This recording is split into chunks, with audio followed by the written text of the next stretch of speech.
Folks, hello. Welcome to the fourth week of Philosophy 103. Congratulations on making it the past 3 weeks, and I hope that the fourth week is fruitful, engaging, and exciting.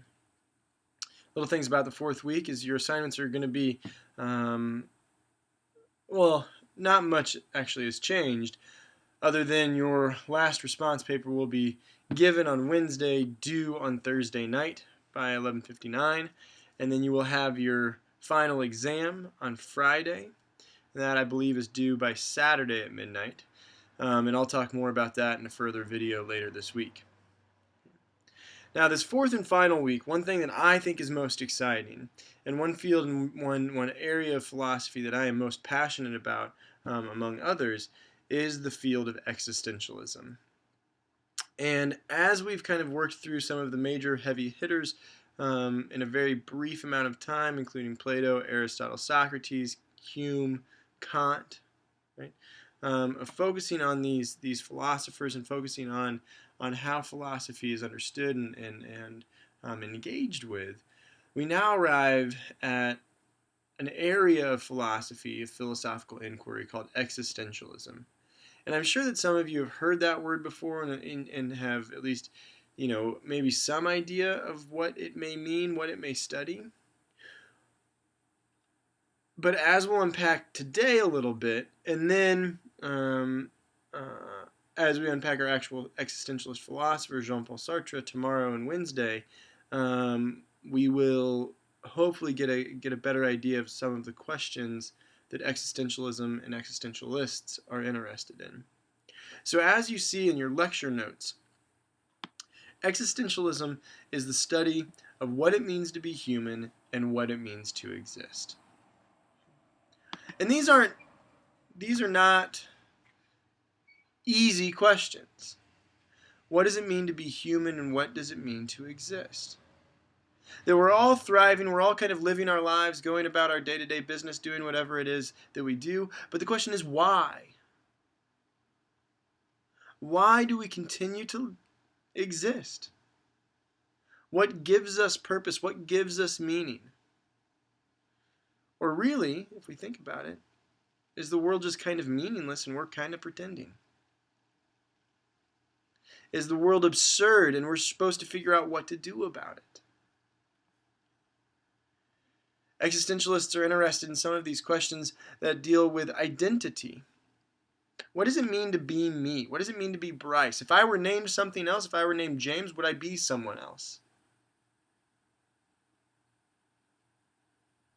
Existentialists are interested in identity. They're interested in substance, right? Am I just a mass of atoms that float around in my body and materials that do things, right? Or is there something more, right?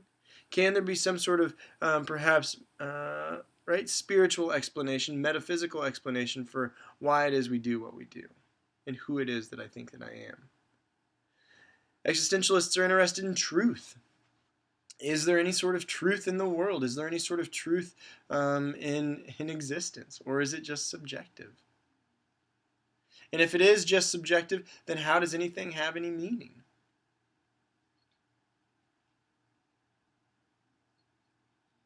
Existentialists are interested in authenticity.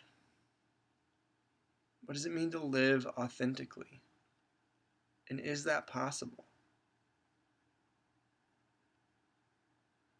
We live our lives day after day, kind of doing repetitive behaviors that perhaps seem pretty meaningless. Well, they very well might be. We also try to broadcast ourselves in such ways on social media, with our friends, with our family, right?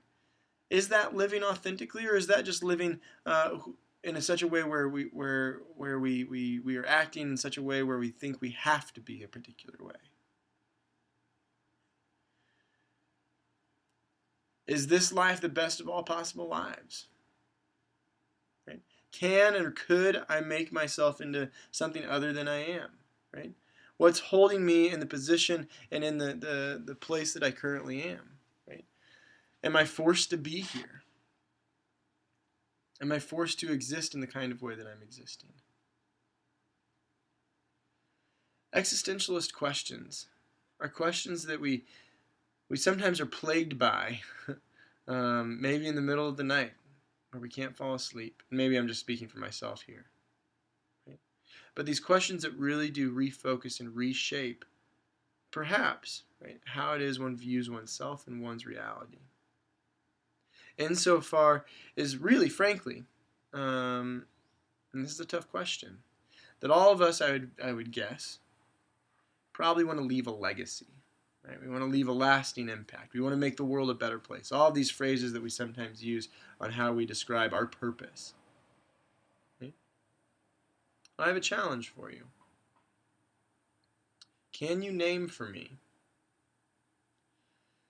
your great-great-grandmother's maiden name? Do you know your great-great-grandmother's maiden name? Do you even know your great-grandmother's maiden name? Sadly, the answer to that question for me is no. I mean, I'm close with my family.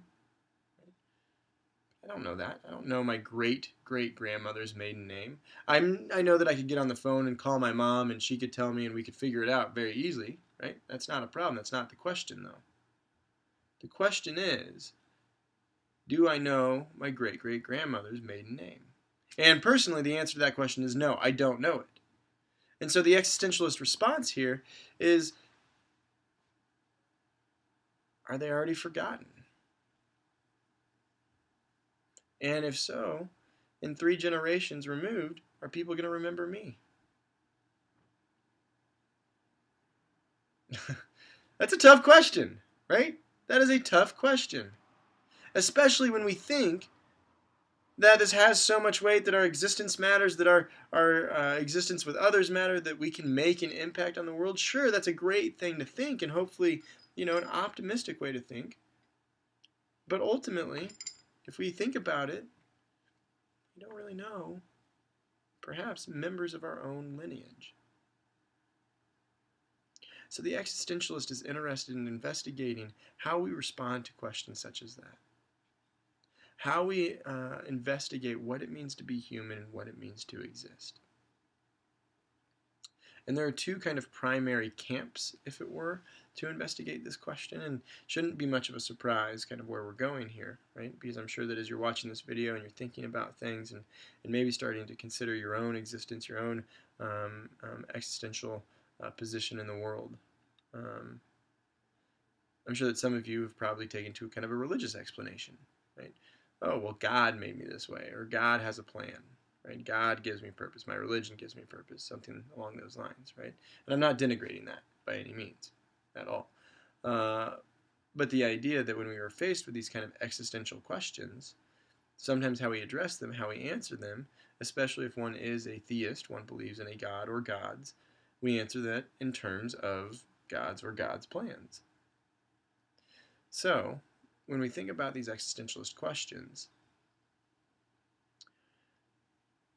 typically existentialism is kind of thought in 2 different regards, and it shouldn't be much of a surprise. We have atheist existentialists, not like I raised my hand, but just like I'm parsing out. I guess I should have done this. We have atheist existentialists and Christian existentialists. Okay? And the 2 fields of kind of Christian and atheist existentialists are rich, not like financially, but rich intellectually, rich with investigative stimulation. Okay? And some of the Christian existentialists are going to obviously answer these questions in terms of religion, in terms of God, theism, God's plan, etc. Okay? Where the atheist existentialists are going to address it in a much more humanistic kind of way, much more human focused, where there's not any, frankly, weight put on gods or deities to help us address how it is we ought to live or how it is we ought to make sense of our existence. Okay? So a couple of notable Christian existentialists just to start out with here. Get some books. One of my favorite authors, actually, one of my favorite authors is a Danish philosopher named Søren Kierkegaard, and he's often seen sometimes as the first existentialist. Okay? That he first really started to investigate these existential questions on a very rigid and focused way. And one of my favorite works by him is called The Seducer's Diary. You can see that that's the translator, but the author's name is Soren Kierkegaard. And this is a whole story, a whole literary piece about what takes place in a courtship, perhaps, in a courtship or seduction of sorts. And ultimately what Kierkegaard does is he explores all of these nuances and kind of existential moments that one might have in that kind of situation, and perhaps the existential pressure that comes with the type of courtship or romance, and other very interesting aspects here. Okay. Other works by Kierkegaard. Give me just a second. I'm going to go get one off my bookshelf real quick.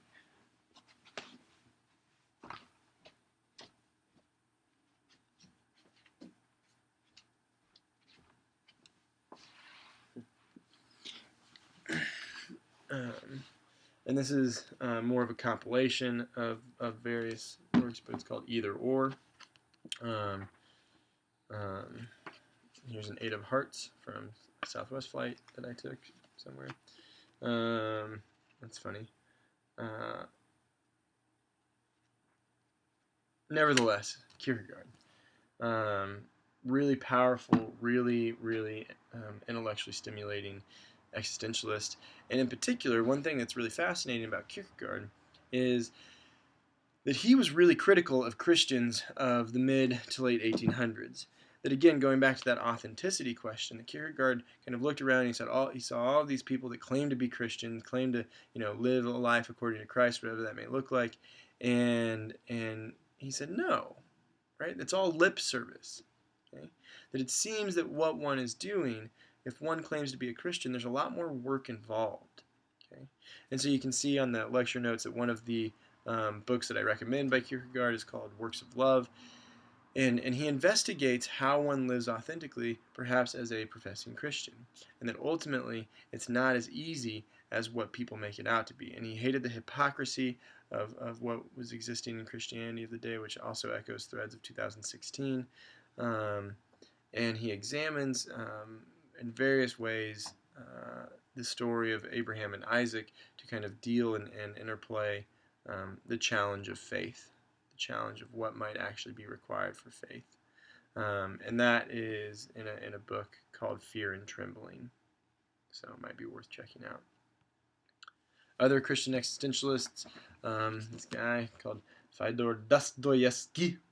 He's a Russian. And this is probably one of the most seminal, at least pieces, in existentialism, called The Brothers Karamazov, or The Brothers K. So, Fyodor Dostoevsky. Okay. Some notable atheist existentialists, and there's many of them, all with really wonderful and interesting things to say. A fella named Friedrich Nietzsche, German. He had a powerful mustache. Look at that thing right there. Okay.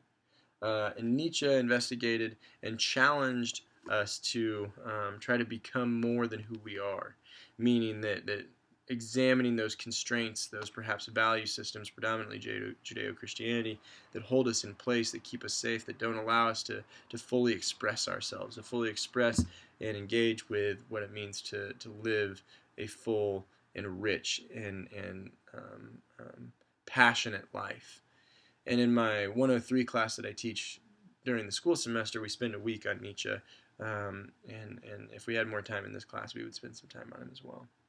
Another just Nietzsche book. A guy in the mid 20th century named Martin Heidegger, also German, eventually became affiliated with the Nazi Party, so questionable there. But nevertheless, Heidegger wrote very existentialist things.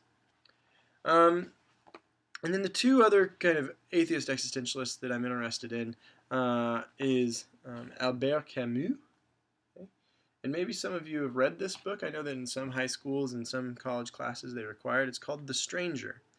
And you can see how thin it is. It's about 100 pages long. And if you're looking for some summer reading, I highly recommend this. 100%. Okay? This is a really great introductory existentialist novel. It's a novel, it's a story. And ultimately, again, kind of deals with what existentialism will call the absurdity of the world. We'll call the absurdity of existence. That how does anything really have any meaning? Okay, and in particular, the last 5 to 8 pages of this book, the main character is having this conversation with a priest, and it's really, really fascinating. Really, really fascinating. Okay. And then the last philosopher that I'll mention that we're going to start looking at tomorrow is Jean-Paul Sartre. He was a French existentialist who died in 1980. And his works, his passion and investigation in existentialism is rich, and it's very full, and we're going to start to look at it tomorrow. Now, with all that as kind of background, the one thing to take home for today's lecture and to think about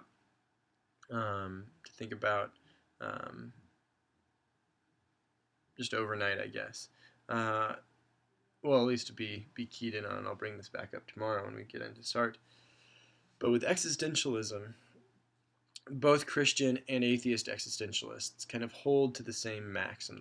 They hold to the same kind of starting point, if it were. And that starting point is a line coined by Jean-Paul Sartre. And that starting point is that existence precedes essence. Existence precedes essence. And what that means, in short, and we'll talk about this more again as we unfold this week, is that when we think about our lives, and we think about the meaning that exists in our lives, the essence, right? If we want to use essence and meaning fairly synonymously, okay? The essence that exists in our life. Well, first we had to exist. First we had to exist, and then we can understand essence. We can understand meaning. And so for both the Christian and atheist existentialist, this holds true. Okay? And the Christian existentialists, right, they're going to have the perspective of, okay, yeah, I first exist, and then through a relationship with God and heaven and all the things, right, that's how I understand essence. That's how I understand meaning of my existence. I understand it through a relationship with God. And I'm pointing up because apparently God lives up that way, right? It's a joke, kind of. Where the atheist existentialists, right, are first going to exist and then kind of define themselves afterwards, okay, through their choices, through their exhibiting in the world. Okay. So thinking about some of these things and thinking about existentialism is really, really fascinating. I highly encourage you to kind of scroll through that page that you have a link to for the Stanford Encyclopedia of Philosophy kind of page on existentialism. And we'll start to investigate some really good questions tomorrow with Jean-Paul Sartre. And as we leave today, again, I challenge you, what was the maiden name of your great-great-grandmother? One question. Two questions, and the second question rather, think about your life, right? Think about what it is you've done up to this point and why you've done that. What has been the motivation for a lot of the things that you've done? And second, to think about your goals, because we all have goals. We all have goals that we hope to pursue, hope to attain. Okay. And think about those situations where perhaps those goals get kind of off kilter, right? And a really good example of this is, I'm sure some of you are close to graduating perhaps, right? And you have these goals to get this kind of job, to live this kind of life. Well, nowadays it's not uncommon for 21, 22-year-olds to finish college, right, with this grand plan to go out in the world and do all of these things. And yet, they end up back at their parents' house working at a restaurant waiting tables for a little while. To do what? The phrase is, to figure it out. Those are existential moments, right? Those are moments where we are confronted profoundly with the perhaps vulnerability of our existence. They're powerful moments. They're powerful ways for us to be real with ourselves and with others, to ultimately live, again, perhaps an authentic life, to live a way where we understand that this existence is short and that we're supposed to do perhaps something about it. So start thinking, start kind of gauging your mind in this very existential way, which should be challenging. Frankly, it should be very challenging if really thought about on a fundamental and real way. And we'll pick up tomorrow looking at Jean-Paul Sartre.